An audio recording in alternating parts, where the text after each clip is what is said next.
But I think that shit's kind of dried up too. I think it's hard. The internet apparently is just infested with bots. Yeah. There was a guy who was on one of these pool websites, and he's a pretty knowledgeable dude.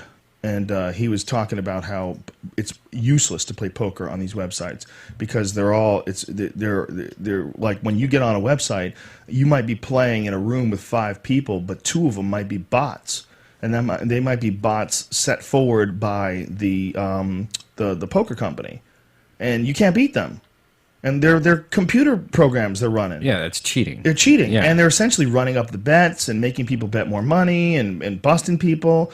And it's like, maybe it could just be you and some other guy who doesn't know how to play poker, and you could make some fucking money. But no, it's you and some other guy who doesn't know how to play poker and bots. Right, you're not gonna win. It's fucking crazy, man. When you hear about shit like that, and then those which guys got busted recently? They got in a lot of big trouble. They owe Bruce Buffer money. They owe a bunch of people money.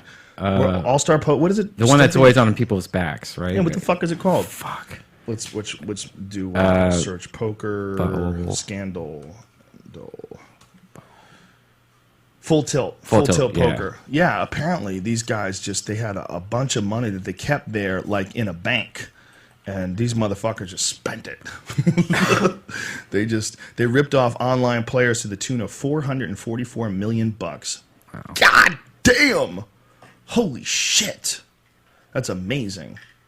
Yeah. These guys, they were poker players. This is who started it. The Department of Justice specifically named pros Howard Lederer and Chris Ferguson, who were the founders of the site back in 2004. In the scheme, the amount of poker pros who were involved with Full Tilt is hard to ignore. So they don't know really how many people were involved, but these guys, they just made mad loot stealing from people.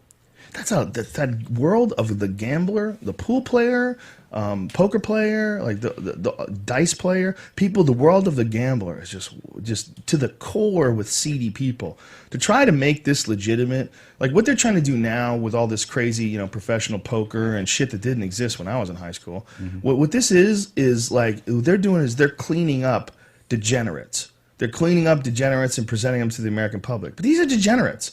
Even if they're really rich and successful and good at it, at their core, most of them are degenerate gamblers. And those people are crazy. Those people do nutty shit, man. There's a certain percentage of them that are off their fucking rocker. That's why they've wound up as professional gamblers. They're junkies for adrenaline and craziness, and they're impulse people, and they're people that are willing to take ridiculous chances. There's a lot of nuttiness to the world of the professional gambler. I've never been a gambler. Never had that in me at all. I can't. I don't like making bets. And once in a while in Vegas, I'll do it. Like I'll just because I don't get to do that ever. Unless I'm in Vegas. So once in a while, I'll spend like $100 max. But not really. It's a scary. You're never gonna win. You win a little bit here and there, but goddamn, you can lose a fuckload. Yeah. The pool players fucked themselves when it came to gambling.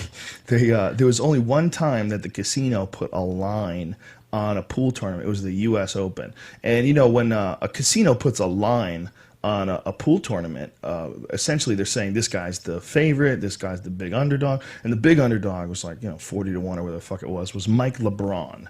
And Mike LeBron's a good player, but he's not like the best players like Earl Strickland, Johnny Archer. Those are the guys that everybody assumed were probably Mike Siegel. Those are the guys everybody assumed were going to get to the top. Buddy Hall. Those are like the real names. Well, they all dumped to this Mike LeBron guy. They all went to the fucking the gambling booth. They bet all their money on Mike LeBron to win, and then everybody lost to Mike LeBron, and they all went and cleaned up. And then the casino was like, "What? You motherfuckers! Like you fucking what? How?" And what can they say? I mean, you can't leave a cat in a room with a mouse and expect him not to kill it. Right. It's just the way it is.